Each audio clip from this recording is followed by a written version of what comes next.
This video is sponsored by Squarespace. Stick around to the end of the video to hear more.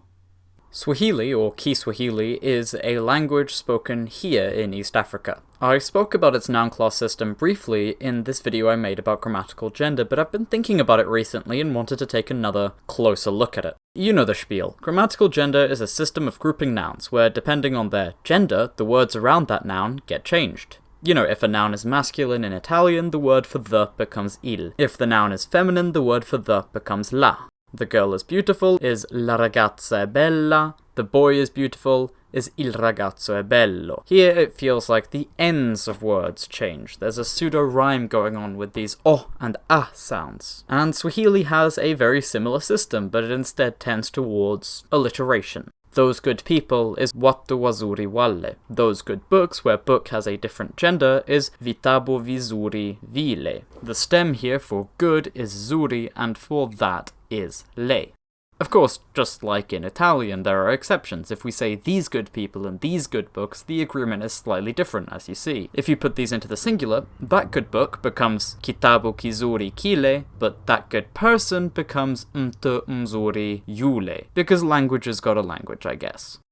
In Italian, there are 4 sets of nouns: the masculine singular, masculine plural, feminine singular, and feminine plural. We can say that there are 4 noun classes in Italian, and a lot of the time these get confused with genders because a lot of the time these words are used interchangeably and sometimes they aren't, and so on and so on. The point is, if we define a noun class as a specific set of inflections for the words around a noun, which we can call concords, Italian has 4. Il buono, I buoni, la buona, le buone. Swahili has 17.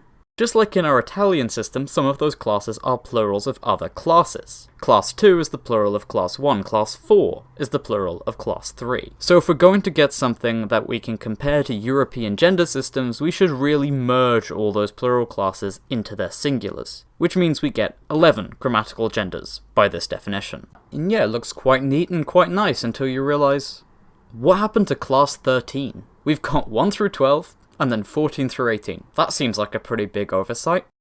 Well, yes and no.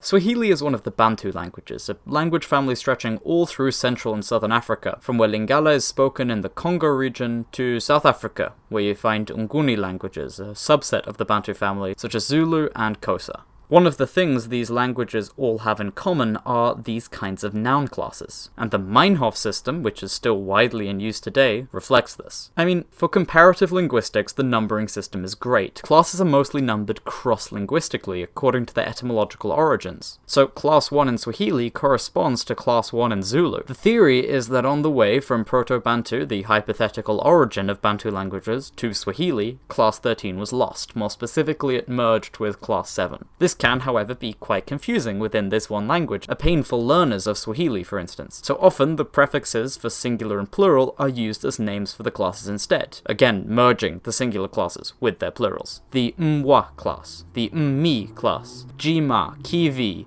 n. But wait. This class 12, the plural of class 11, doesn't really exist. Okay, N class, i.e. classes 9 and 10. 10 is the plural of 9, and though all these words are the same in singular and plural, so the plural of lion, Simba, is just Simba, for instance, the verb conjugations and agreements and everything differ. So 10 and 9 are certainly distinct classes. Swahili differentiates them grammatically. Class 11 is again distinct with its own prefix u and its own concords, but when it forms its plural, it becomes part of Class 10. This is known as a polyplural noun class, several singular noun classes collapsing into one other class in the plural. Then there's Class 14, again with its prefix, completely indistinguishable from Class 11 grammatically, but the nouns are uncountable and can't take a plural. Except a couple which take a plural from Class 6. Ugomvi, a quarrel, has the plural magomvi, quarrels. Yeah, our little chart from earlier does not look so neat anymore, and we see another advantage of keeping the plural and singular classes separate. They don't line up.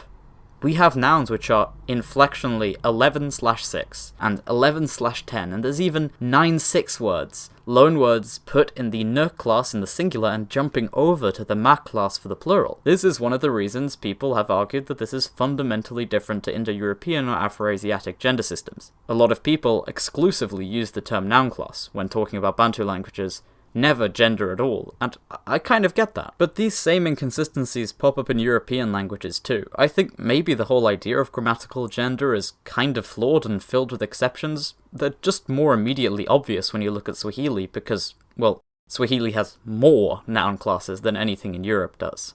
We're not done yet though. Remember those last couple noun classes on the list? Well, 15 is infinitives of verbs, and it's also inflectionally indistinguishable from 17, but that's another matter. And 16, 17, and 18 are all locatives. They indicate location, how things are related to each other in physical space. And in European languages, we're used to doing that with prepositions like in or cases. But no, here we have them as separate genders, and I think that's cool. The only word permanently in any of these classes, by the way, is mahali or pahali, meaning place.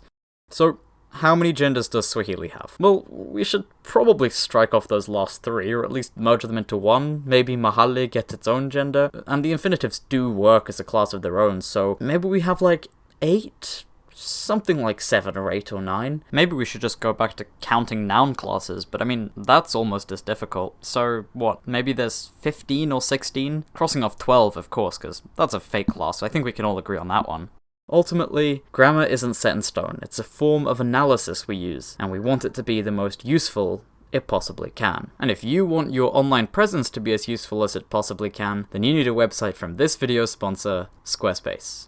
Squarespace is an easy-to-use website builder with flexible templates and a next-generation website design system Fluid Engine, which allow you to customize and create a website based on your individual needs, while still looking professional and stylish. Use blogging tools to share photos, videos, and updates on your website, while inbuilt analytics let you use insights into your site traffic and top keywords to improve your marketing strategies and grow your business. And if all that isn't enough, there's a range of vetted, third-party tools you can use through Squarespace extensions. Go to squarespace.com for a free trial, and when you're ready to launch, go to squarespace.com/KCline to save 10% off your first purchase of a website or domain. Thank you to Squarespace for sponsoring this video, and I'll see you in the next one.